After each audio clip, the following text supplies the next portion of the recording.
Cycling. Taj Mahal, the Christ of Redeemer, Moai বলা হয় সব মোয়াই। অ্যাম্পি থিয়েটার, অনেক ভয়ঙ্কর খেলা কিন্তু এখানে হতো, এমনকি মৃত্যুদণ্ড পর্যন্ত কিন্তু এই কলসিয়ামে দেওয়া হতো। ইকো পার্ক ভারতের সবচেয়ে বড় শহুরে পার্ক। পৃথিবীর একমাত্র এই পার্কেই রয়েছে সপ্তম আশ্চর্য।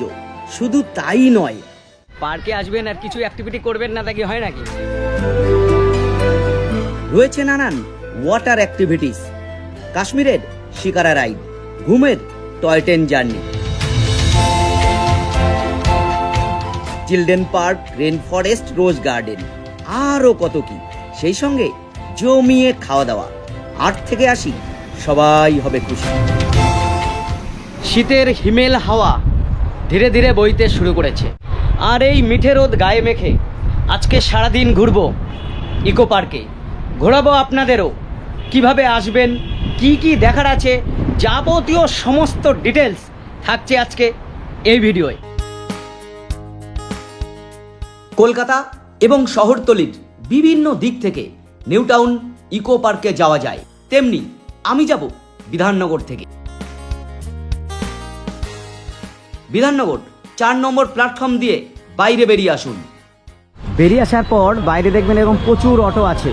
এই অটোগুলো কিন্তু ইকো পার্কে যায় না, তো এখান থেকে ইকো পার্ক যেতে গেলে সম্ভবত এখানে আপনাকে অটো রিজার্ভ করতে হবে। তো আমরা এখান থেকে একটা অটো রিজার্ভ করলাম, আসলে ডাইরেক্ট যায় না। আপনারা যদি অনেকে আসেন তাহলে ওরা 200-250 টাকায় আপনাকে ইকো পার্ক নামিয়ে দেবে। আমি যদিও 250 টাকায় বুক করলাম, কারণ আমি 4 নম্বর গেটে নামবো এই।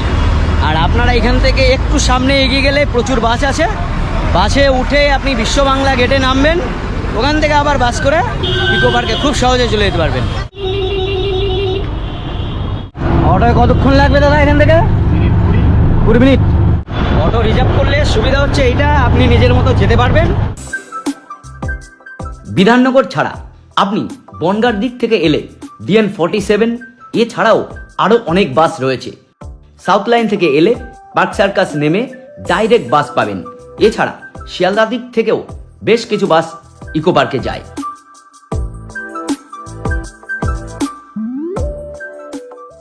অটো থেকে ইকো পার্কে নেমে গেলাম। এই যে এটা হচ্ছে 4 নম্বর গেট, ওই সামনে টিকিট কাউন্টার দেখা যাচ্ছে। টিকিট কেটে নিলাম, সঙ্গে একটা ইকো পার্কের ম্যাপ। টিকিট হচ্ছে 30 টাকা পার হেড, আর ভেতরে